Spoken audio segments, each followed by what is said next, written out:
Alright, you guys, I'm going to knock out this review. Starting with this page, we have two graphs. These are both quadratic functions. We're going to ask you on the test to find all this information and then to graph it.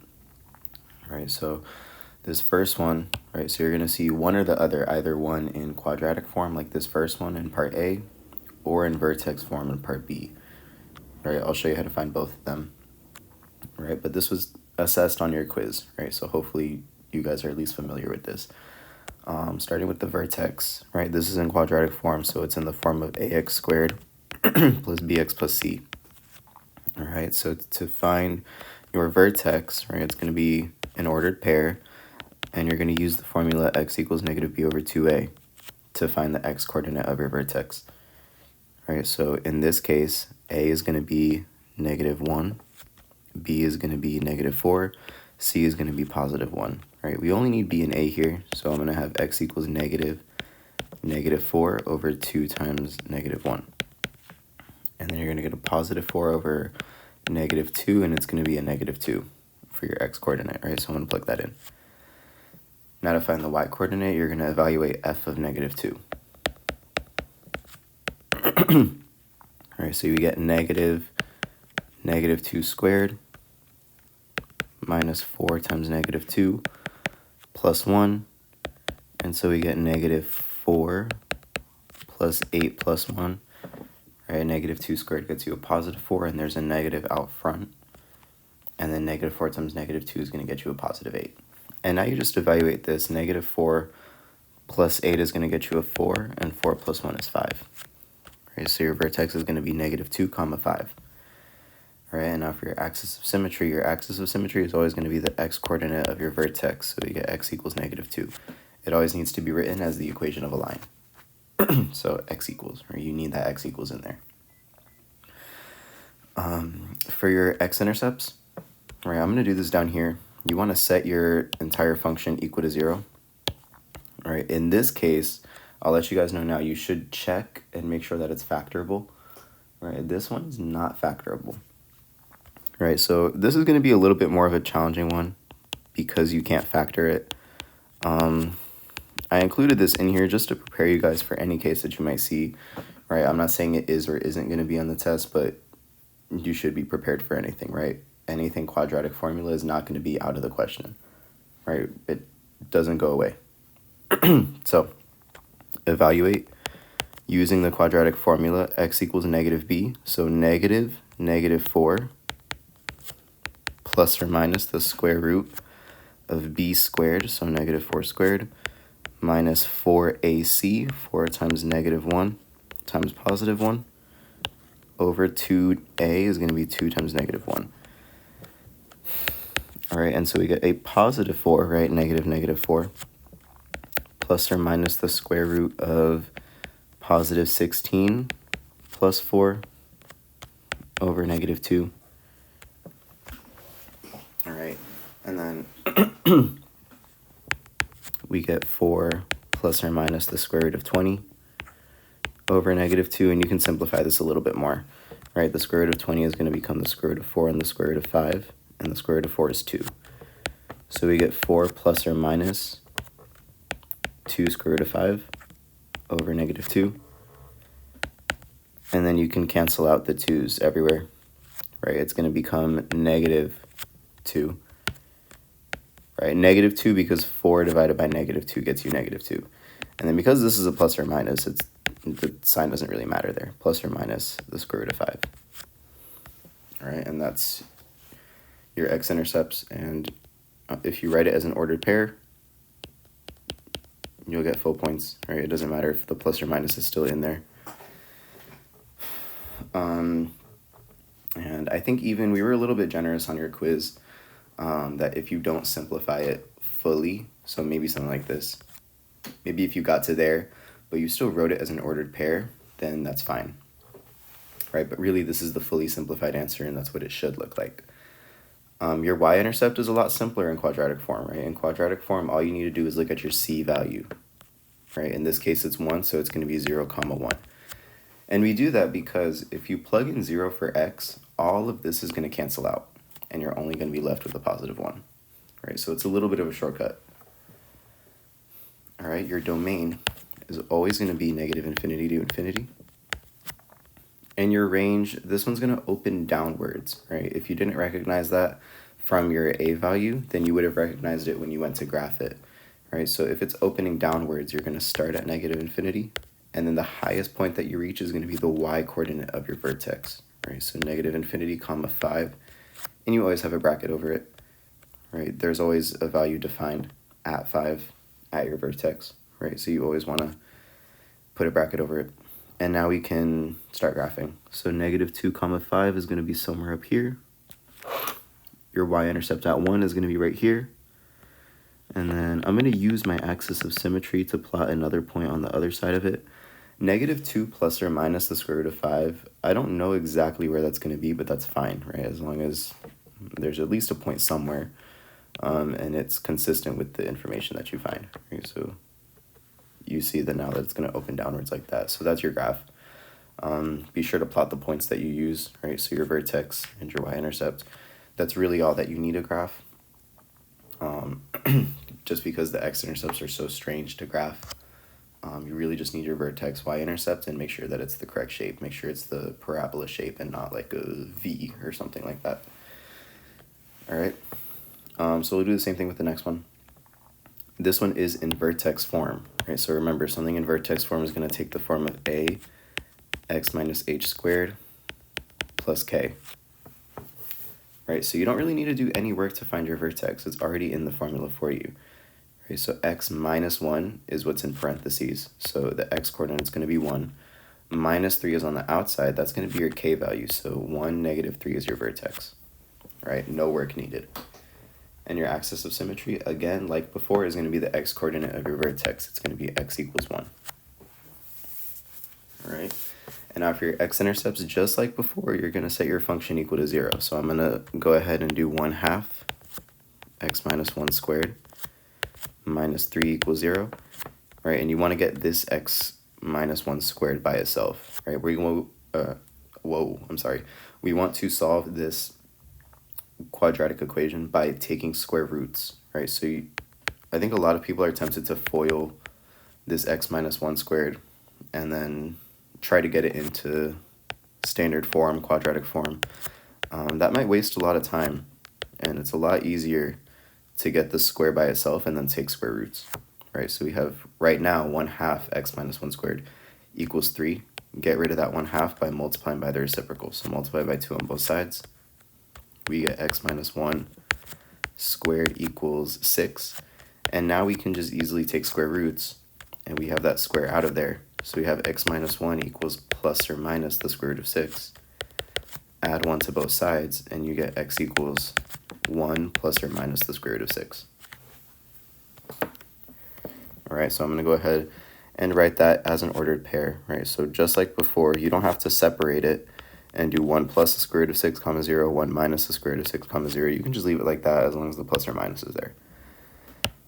All right, and with the y-intercept, it's not going to be like the last one, right? So a lot of people on the quiz took that shortcut that I showed you and put negative 3 is your y-intercept, right? Negative 3 is not going to be the y-coordinate of your y-intercept. You need to actually plug in 0 if it's in vertex form. So I'm going to do f of 0 and see what we get from that. We get 1/2 times 0 minus 1 squared minus 3. And then we get 1/2 times negative 1 squared minus 3. And negative 1 squared is just 1. And 1/2 times 1 is 1/2. 1/2 minus 3. You can find a common denominator of 2. And so we get 1 over 2 minus 6 over 2. And 1 minus 6 is negative 5. So we get negative 5 over 2 as your y-intercept. So we get 0, negative 5 over 2. All right, and then your domain and range. Domain, as always, is going to be negative infinity to infinity. Right, super easy. This one's going to open upwards, right? If you didn't recognize that with your a value, right, so a positive a value means it's opening up.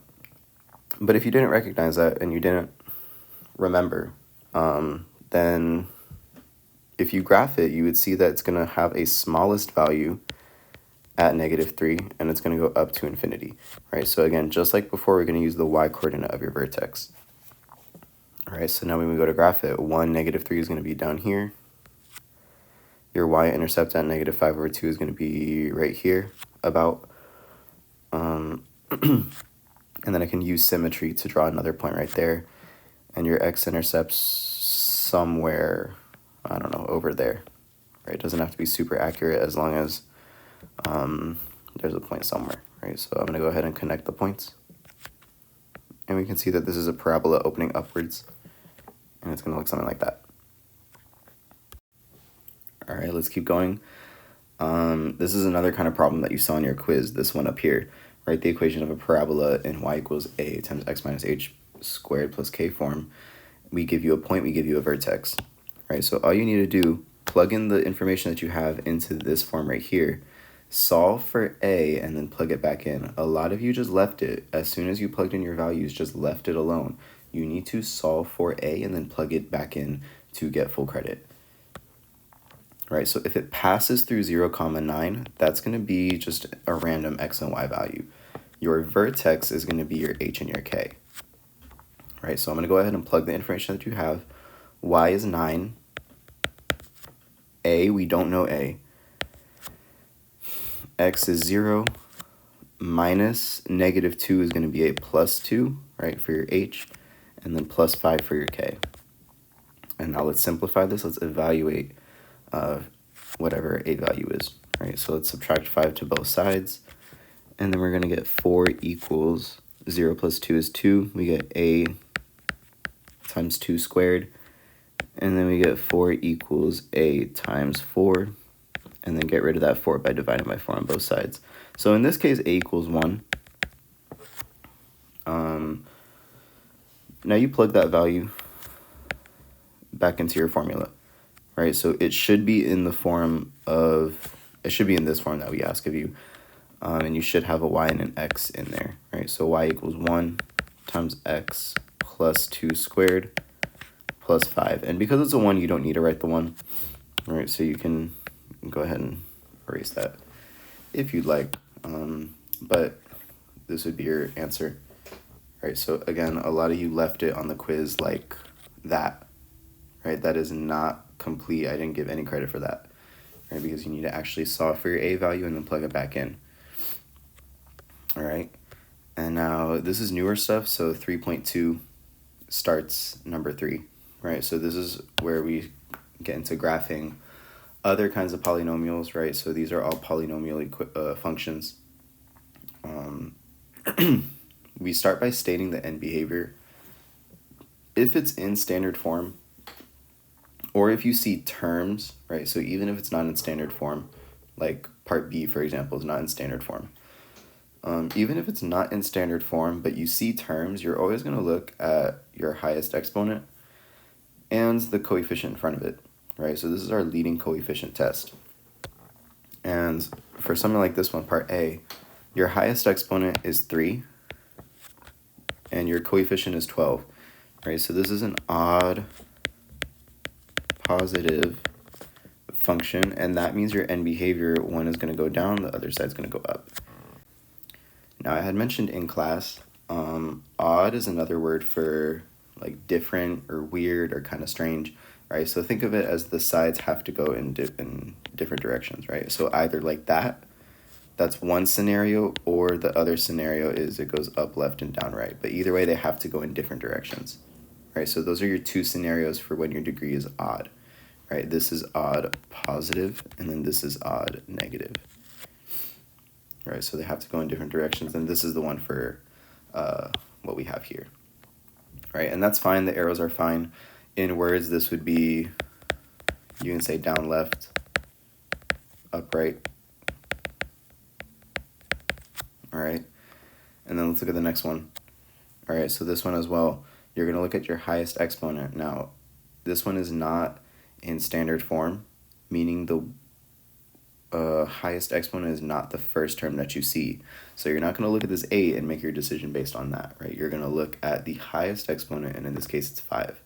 Right, so this is an odd degree, and then the leading coefficient is going to be 1/4. This is an odd positive. right? Odd positive is going to be the same thing, right? You go down, left, and up, right. All right. And now when you look at something like this, right, this is not like the other two, right? It is not like fully simplified, right? This is in factored form, right? If it's in factored form, just count the number of factors that you have and the number of x's in each factor, right? So if I have an x, right, just one x, right, there's x as an exponent of 1 in this factor, but there's two of them, then you're going to have two x's there, plus, and then I have a 3x, right, but don't worry about that 3, we just care about the exponent, right, so 3x to the first power, right, so there's one of them there, but we have two factors of those, so it's going to be a 2 plus 2, which is going to get you 4, right, so this is an even degree polynomial, and the leading coefficient is, it's really not exactly 1/5 because we still have this 3 out front that if we were to fully expand it, we'd get something that's not 1/5, but you only really care about the sign, right? 1/5 is a positive number, so this is even positive, right? And similar to the odd, right, even is another word for, you can say that everything is the same, right? In colloquial language, we usually just say that even, like if something's evened out, right, it's the same, meaning they go in the same direction. And this is even positive, they both go up. All right, so even positive, up in both directions. So you can say up, left and right. You can say up in both directions. That's fine too. All right, and now let's look at the next one. All right, so same thing here. So we look at our factors. In this factor, we have two x's, right? There's an x squared. And then there's only one of those x squared, so it's just going to be 2. And then here, we have an x plus 1 squared, right? So there's 2 of these x to the first power, so that's going to be another 2. And then here, we just have an x to the first power, and there's only one of those. So 2 plus 2 plus 1 is going to get you a degree of 5. Right, so this is an odd, and our leading coefficient, right, is going to be whatever it is, it's negative, right? So odd negative. Odd negative is going to go up, left, and down, right. So something like that. All right, so that's all I asked of you here, is just to state the end behavior. All right, but here we're going to actually start graphing some things. Right, so something like this, I want you to state the end behavior, the zeros, the multiplicity, and your y-intercept. Right, so for something like this, your end behavior, again, this one is in standard form, so you can look at the highest exponent. It's going to be 5, and then it's a positive number, right? So it's going to go odd positive, down, left, up, right. All right, and that's all you need to know. And then somewhere on your graph, then you can start sketching, right? You can say that somewhere it's going to go up, somewhere it's going to go down. All right, and your zeros, for your zeros, I'm going to set the function equal to 0. So we have an x to the 5th minus 5x to the 3rd plus 6x equals 0. All right, take out your x. All right, we can take out a GCF. We have an x to the 4th minus 5x squared plus 6 equals 0. And now the inside we can factor. All right, so this is going to be something in the form of a quadratic, meaning we can find factors of 6 that add to negative 5, and then instead of it being x, we're going to have an x squared because that's our middle term right here. So we have an x squared minus 2, right? So our factors are going to be negative 2 and negative 3, x squared minus 3. All right, and then we set everything equal to 0, so we have an x equals 0, x squared minus 2 equals 0, and x squared minus 3 equals 0. All right, so we already have one of our zeros, and for this other one, we can add 2 to both sides, and we get x squared equals 2. And then when we square root both sides, we get x equals plus or minus the square root of 2. Same thing with 3. All right, so we can add 3 to both sides.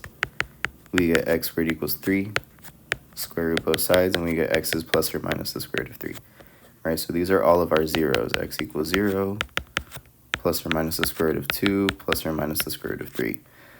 And then multiplicity, all of our answers show up once, so all have a multiplicity of 1. All right, and so your y-intercept now is going to be whatever you get when you plug in 0. So I'm going to say f of 0, right? In this case, we have 0 to the 5th minus 5 times 0 cubed plus 6 times 0. You get everything is multiplied by a 0, and this is just 0. So our y-intercept is 0, 0. All right, so now let's go ahead and graph. If you end up with some radical answer, don't worry about getting it exactly on the, like where it's supposed to go. As long as you know that 3 is bigger than 2, I can just make up a point right here. I'm just going to say that this is the square root of 2, and then this is the square root of 3, right? It doesn't really matter as long as they're in the correct order. And then 0, of course, is right here, and then I'm going to say negative square root of 2 is maybe somewhere right here, and then negative square root of 3 is going to be somewhere right here, all right? Again, doesn't really matter as long as you label them. And then these are where the rest of our zeros go, right? So I'm going to plot the points there.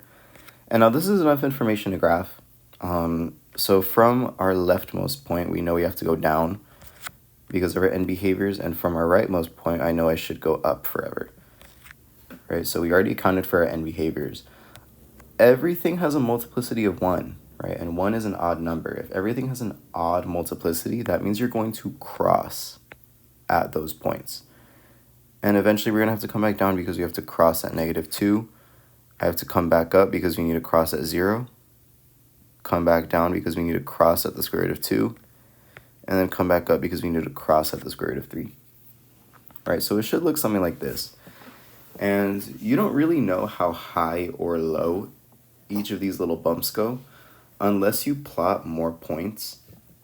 But for the sake of your test, you don't need to plot additional points as long as you're crossing where you need to cross. If there's a bounce, you bounce where you need to bounce. And as long as you have the correct zeros and the correct end behaviors in your graph, right? That's all we're really looking for here. All right, let's keep going. There's 3 more graphs on this page. For something like this, again, you're going to look at your highest exponent, right? It's not in standard form, so your highest one is not going to be the first one, right? Our degree is 4, right? So this is an even, and then our leading coefficient is going to be whatever's in front of it, so even positive.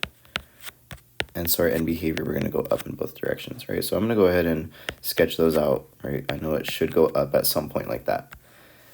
And as far as our zeros go, set the function equal to 0, right? So negative 48x squared plus 3x to the 4th equals 0, right? You can take out a GCF of 3x squared.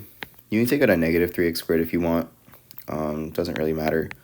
We get a negative 16 plus x squared equals 0, and you can set all of these equal to 0. So you get 3x squared equals 0, negative 16 plus x squared equals 0. And then here we can add 16 to both sides. And so we get x squared equals 16. And then square root both sides, and we get x is plus or minus the square root of 4. All right, so those are 2 of our zeros. I'm going to write that down. Plus or minus. Whoa, wait, what did I do? I'm sorry. We already did the square root. So plus or minus 4. Okay, plus or minus 4. And then over here, we can divide by 3 to both sides. And then we get x squared equals 0. This is really just x equals 0 twice, right? You can take the square root of both sides, but the square root of 0 is just 0. So we get x equals 0 as well. That's another one of our zeros. And then for multiplicity, we had x equals 0 has a multiplicity of 2. X equals negative 4 and positive 4 is going to have a multiplicity of 1. I really only care if you write the one that shows up more than once, as long as you yourself know that this is going to show up only once. All right. And I know a lot of people in class ask, why is there a multiplicity of 2 when you only see one of them? If you had to square root to get your 0, then that shows up twice. That's the same thing if you had like an x cubed, right? So if you had like an x cubed equals 0, and you had to cube root to get your 0, right? That's 3 of those x's that are zeros. Right, so you still get a multiplicity of 3 in that case. X to the 4th equals 0 is also going to have a multiplicity of 4, and so on and so on. And then for your y-intercept, if you plug in 0 everywhere, you're going to get the point 0, 0. Right, and I can even do that up here. Negative 48 times 0 squared plus 3 times 0 to the 4th. And then 48 times 0 is 0. 3 times 0 is 0, so we get this equals 0. And now we have enough information to graph. Right, so I'm going to plot a point at 0, 1 at 4, 1 at negative 4. And I know because it's even positive, they have to go up in both directions, right? And this is consistent with the arrows that I drew. And I know that because positive and negative 4 have a multiplicity of 1, right, they have to cross. So I'm going to cross. And I know that we have to go back up because we have to hit the 0. But the 0 has a multiplicity of 2. Now, a multiplicity of 2, right, if it's even, and 2 is an even number, it's going to touch and bounce at the x-axis.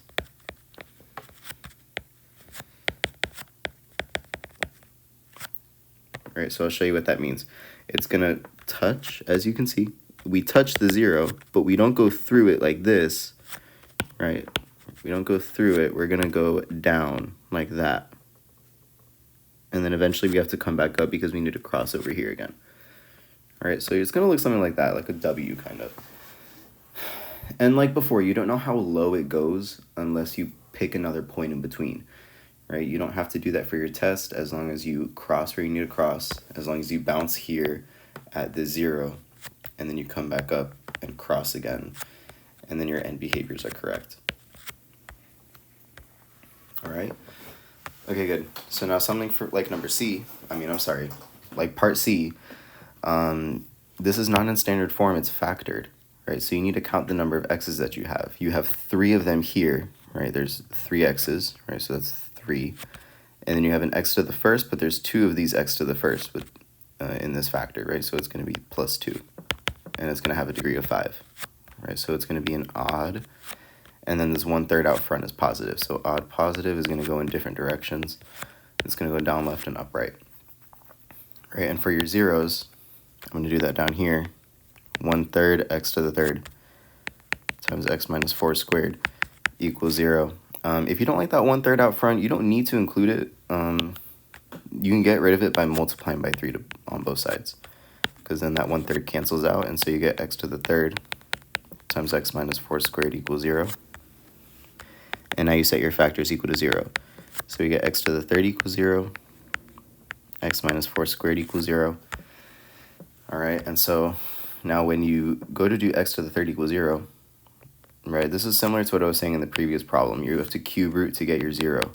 So you get x equals 0, but there are 3 of those x's, right? So x equals 0 is one of your zeros, and I'm going to say down here, x equals 0 has a multiplicity of 3. All right, let's see what happens with this x minus 4 squared. You have to square root to get rid of that square.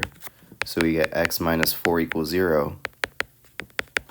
And so we get just one answer, x equals 4, but it shows up twice.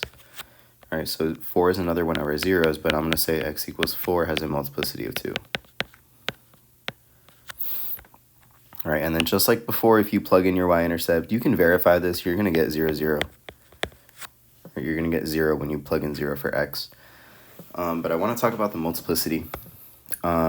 We said odd multiplicity, so I'm going to write down here odd, and I keep writing it. I wrote it several times in class, so hopefully we know what this means, right? Because it'll have a significant impact on your graph if you don't understand what it means. So odd multiplicity, we said it's going to cross the x-axis. And then this right here, even multiplicity, I wrote it in the previous problem. Even multiplicity, we're going to touch and bounce. Touch and bounce back, right? So I'm going to plot the zeros. We have one at 0. We have one at positive 4. And then because of our end behaviors, I know it's going to go down in this direction, and I know it has to go up in this direction, right? And I know that x equals 0 has a multiplicity of 3, so we have to cross, and eventually we're going to have to come back down because we need to hit the 0. This 4. And we're going to go back up, right? We don't cross it because 4 had an even multiplicity, right? So it's going to look something like that. We're not going to cross, right? I know some people in class were showing me their graphs and they looked something like, I don't know, that, which in this case, you do have the correct zeros, you do have the correct end behavior, but you don't have the correct behavior at the x-axis, right? Because you have a bounce where it should be a cross, and you have a cross where it should be a bounce, right? So it should be what you see in green and not what you see in blue, even though blue is correct in terms of the zeros and the end behavior, just not the multiplicity. All right, so I'm gonna go back down here, and we're gonna do this last one. So end behavior, again, check your degree. This is an x to the first power, but there's two of them, so that's a 2. We have an x to the first, and there's one of them, so plus 1. And we have a 2x to the first, and there's no exponent, so it's another 1. So this is a multiplicity of 4, right? I mean, I'm sorry, not multiplicity. This is a degree of 4. And the leading coefficient right here, this 1/5, this is even. Even positive is going to go up in both directions, right? So something like that. And now for your zeros, set this function equal to 0, so I'm going to do 1/5 times x plus 1 squared times x minus 3 times 2x minus 9 equals 0. Just like before, if you don't like that 1/5, multiply 5 on both sides, right? That gets rid of that constant out front. So we just get this right here equal to 0. And we can just set all of our factors equal to 0. So I'm going to have an x plus 1 squared equals 0, x minus 3 equals 0, and 2x minus 9 equals 0. Right? X plus 1 squared, again, if you have to square root a 0, then that's how many times it shows up. So I'm going to subtract 1 and you get x equals -1 as one of your zeros, right? But x equals -1 is going to have a multiplicity of 2. Right, because we had to square root it. There were 2 of those factors with an x equals -1.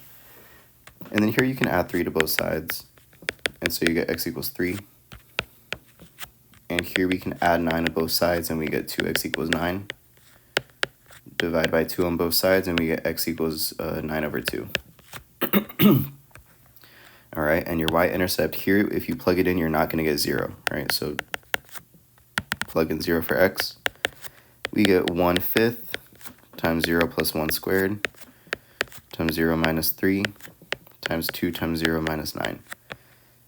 Right, and then 0 plus 1 is 1, so we get 1/5 times 1. 1 squared is 1, so I'm just going to leave it. 0 minus 3 is -3. 2 times 0 is 0, minus 9 is -9. And we can do -3 times -9 is 27. And then 1/5 times 1 is 1/5, so we get 1/5 times 27. If you put it over 1, you can go across, right? Multiplying, you can go straight across, so you get 27 over 5. And that's your y-intercept is going to be at 0, 27 over 5. All right? Now, graphing these fractions, right? I know a lot of you get scared of fractions, but I'll show you how to do them. So we're going to plot x equals -1, x equals 3, and x equals 9 over 2, right? Think about how many times does 2 go into 9, right? 2 goes into 9 4 times. Right, so it's going to be a little bit more than 4. It's going to be somewhere right there. Right, think about the same thing with your 27 over 5. Right, how many times does 5 go into 27? Right, it goes into 27 5 times, so it's going to be a little bit more than 5. So somewhere right there. All right, and now we know our end behaviors, they're both going to go up. So I'm going to draw from our leftmost point up, from our rightmost point also up. At x equals -1, we have a multiplicity of 2, so I know right here I have to shoot back up. And I know I have to cross the y-intercept somewhere right there. I have to go back down, and the other two zeros, the 3 and the 9 over 2, have a multiplicity of 1, right? We only get one of those answers. So we need to cross at those points and eventually come back up and cross at the other one. And this is consistent with all the information that we found. Right, so once again, be careful and don't make any mistakes with the behavior at the x-axis. Right, so as long as you have the zeros in the end behavior, just make sure that the multiplicity is accurate, right? Because you don't want to have to cross here and then come back up and then bounce and then go back up, right? So something like that I just drew is not right. Right, so you need to make sure the behavior at the x-axis is correct, right? And you can get that information with your multiplicity. All right, so now we're going to shift gears. We're going to do some long division, synthetic division. All right, I'll start over here with long division. Again, dividing by long division, like I mentioned the first time I taught it, is set it up the same way as you would with numbers. right? So I'm going to have your divisor on the outside. On the inside is going to go your dividend. So 2x squared plus 10x plus 12. All right, and then what goes first is you want to see what can you multiply x plus 3 by to get rid of this first term, right? So we have a 2x squared, and we want to multiply x plus 3 by 2x, right? 2x times x plus 3 is going to get you a 2x squared plus 6x, right? You're just distributing 2x to your divisor, right? And then the next step is going to be to switch the sign of everything because you're trying to subtract now. And then this has to cancel out. Always 2x squared cancels out the first term, and then you get 10x minus 6x is going to get you a 4x. Bring down the next term. So 4x plus 12. And now you want to see what can you multiply x plus 3 by to get a 4x. And in this case, it's going to be a 4. All right, so if you distribute 4 to x plus 3, you're going to get a 4x plus 12. All right, and then just like before, switch the sign of everything.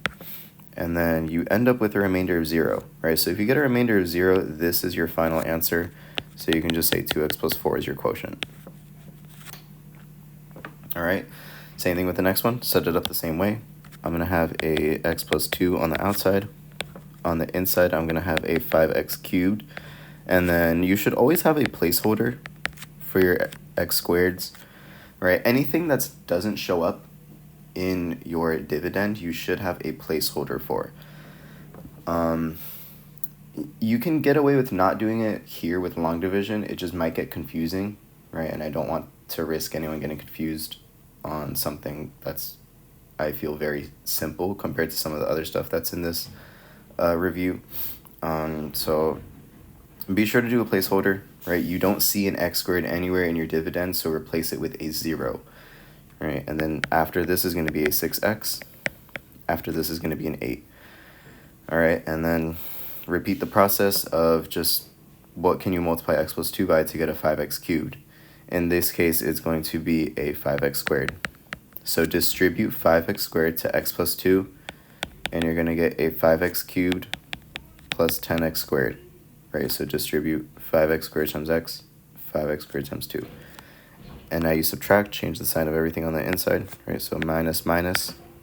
This cancels out. It's always going to cancel out. 0x squared minus 10x squared is going to get you a negative 10x squared.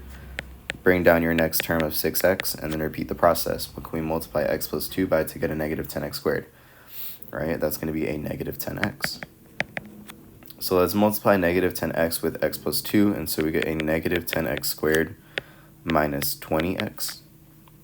All right, and then just like before, change the sign of everything. And then negative 10x squared and 10x squared cancel out. 6x plus 20x is going to get you 26x. Bring down the next term of plus 8. And now you want to see what can we multiply x plus 2 by to get a 26x. And that's a 26. 26 times x plus 2 is going to get you a 26x. 26 times 2 is going to get you 52. All right, and then subtract. So change the signs. 26 minus 26 cancel. 8 minus 52 is going to get you a negative 44. In this case, you do get a remainder, right? When you get a remainder with any long or synthetic division, you're always going to add it as the remainder over your divisor. So negative 44 plus, or no, over x plus 2. And that right there is your final answer, right? And I'll write it over here just so that you can more easily see it. It's going to be 5x squared minus 10x plus 26 plus negative 44 over x plus 2. This right here is your final answer. All right. So that's long division. You're going to have a problem on your test that's going to have you do long division. You're going to have another one that says do synthetic division.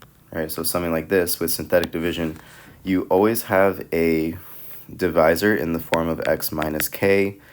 I think before I once mentioned an x minus c. It's really just x minus a number, right? It doesn't really matter what letter we use for it, right? So x minus a number, you want that in your denominator or in your divisor. And so that's important because what the setup looks like is we have a box.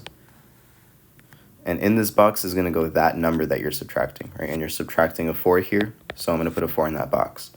Right beside it is going to go the coefficients of your dividend, and it's going to be a 2, negative 10, 14, and a negative 24. All right, so I'm going to bring down the 2. 2 times 4 is going to be 8. All right, and then negative 10 plus 8 is going to get you a negative 2. Right, so your vertical, the vertical pattern is going to be your adding, and then the diagonals are going to be your multiplying by the number in the box. Right, so negative 2 times 4 is going to get you a negative 8. Right, and then vertically we're going 14 minus 8 is going to get you 6. And then again, diagonally we're going to do 6 times 4 is going to get you 24, and then you get negative 24 plus 24, and that's 0. So this number right here, this is your remainder. And then these numbers here are the coefficients of your quotient. Right, so since you started with an x cubed, your quotient is going to have an x squared, right? So you're going to go 1 degree less. So we're going to have a 2x squared minus 2x plus 6, and then that right there is your quotient. Right, we just use the same numbers that we got in our synthetic division. All right, same thing with the next one. Our denominator should be in the form of x minus a number. So we have x minus 4, so we're going to put a 4 in the box. Right beside it is going to go your coefficients. We start with an x cubed, so we're going to have a 1. After x cubed is negative 3. And we don't have an x term, so we need a 0. And then after 0 is a constant, right? So here, if you don't put the 0, it's not as forgiving as long division, right? You're going to get the answer completely wrong. So don't forget it. Bring down the 1. And then up here is going to go 1 times 4, which is 4. Negative 3 plus 4 is 1. 1 times 4 is 4. 0 plus 4 is 4. 4 times 4 is 16, and 5 plus 16 is 21. So here we do get a remainder. And then this is still the coefficients of our quotient. We started with an x cubed, so we're going to have our quotient start with an x squared. So we have an x squared plus x plus 4, and then plus 21 over x minus 4, just like long division. And then that right there is your answer. All right, use remainder theorem to evaluate. The rest of these problems, it's a lot of synthetic division, but we're not going to outright tell you use synthetic division. We're going to say something like use remainder theorem, right? And use remainder theorem means you're going to use long division. The remainder that you get is going to be your answer, right? So something like this. If you have a function, typically how you would do this, if you wanted to evaluate f of 1, you would really just plug in 1. All right. And in this case, it's not super hard, right? 1 is not a difficult number to work with at all. So this isn't super crazy, right? But if we want to use remainder theorem, right, and if we're asked to use remainder theorem, we need to use synthetic division. So I'm going to go ahead and put 1, the number that we want to evaluate at, in this box, and then right beside it, again, is going to go your coefficients. We have a 2x cubed. We don't have an x squared, so we need a 0, a negative 7, and a 3. And then we're going to do our synthetic division.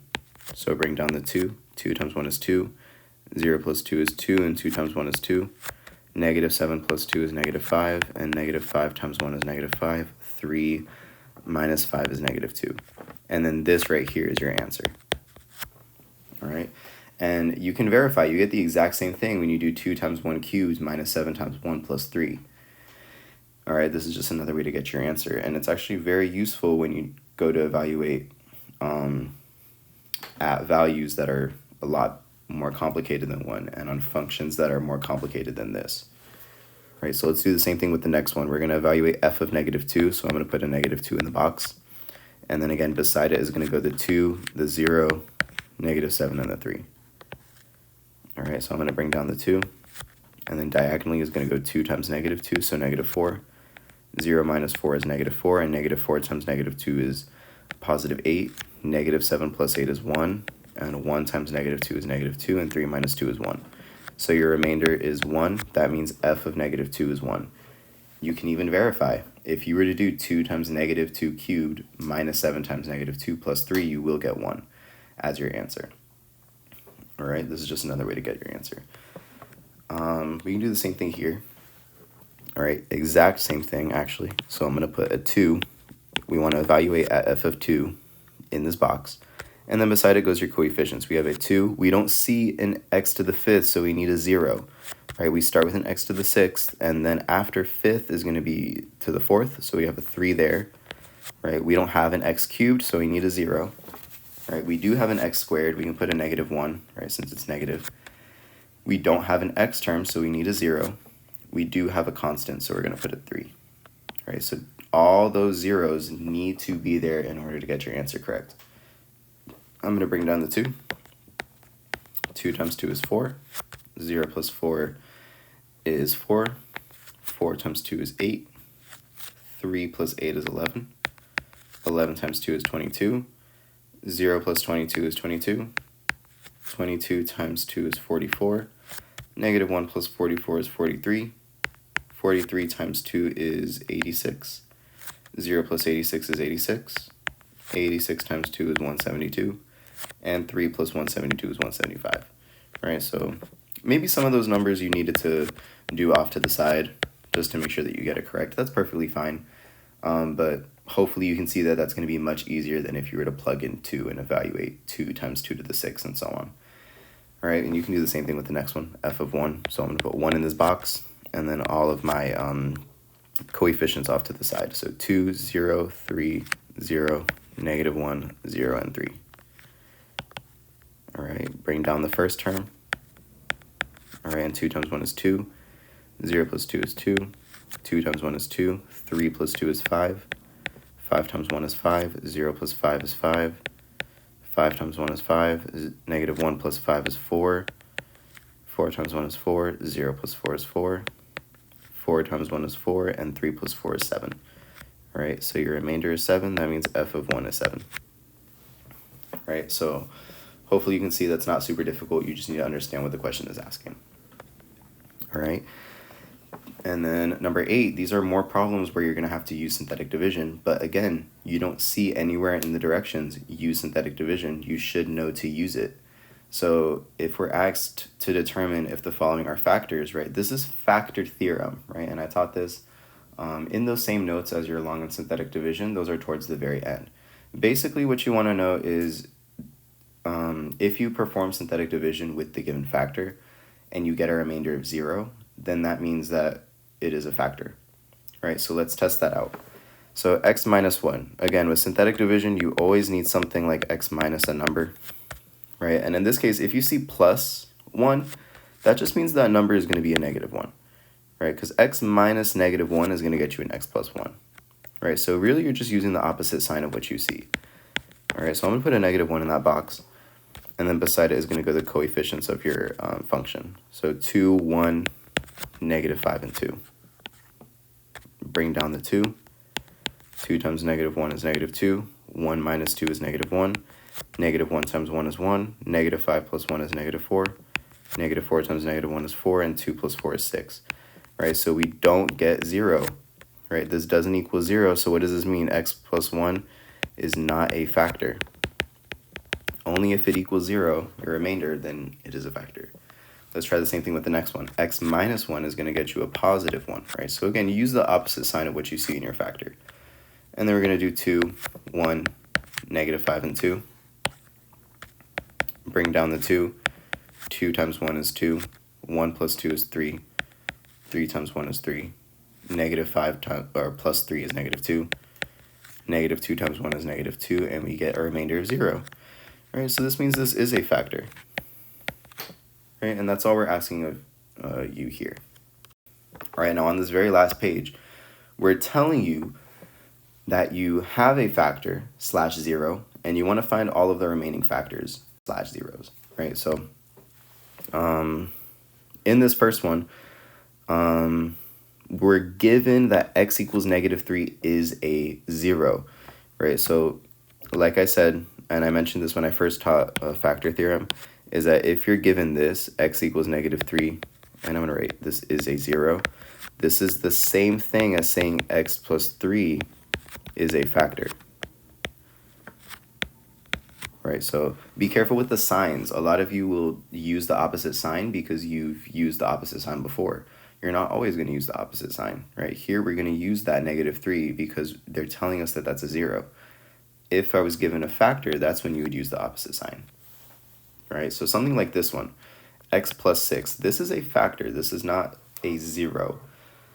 So we're going to use the opposite sign, right? And we'll do that right after this one, right? But I'll show you here. Let's use -3. All right. And then right beside the -3 is going to go the coefficients of your function. So it's going to be 1, 6, 11, and 6, right? We don't need any placeholders here. All right, bring down the 1. 1 times -3 is -3. 6 minus 3 is 3. 3 times -3 is -9. 11 minus 9 is 2, and 2 times -3 is -6. And we do, in fact, get 0, right? So this is what we were expecting, right? And you do need to do this step, right? Even though they tell you that it's a 0, you do need this step because we use this now, right? If you remember a couple slides ago, I had done synthetic division, and I had said that this is going to give you the coefficients of your quotient, right? So because we started with an x cubed, our quotient is going to have an x squared. So this is going to be a 1x squared plus 3x plus 2. And because you want to find the zeros, set this equal to 0, and then see if you can factor it and solve it, right? Here, this one can factor. It's going to be an x plus 2 and an x plus 1. And then set both of these equal to 0. We get the other two zeros are x equals -2 and x equals -1.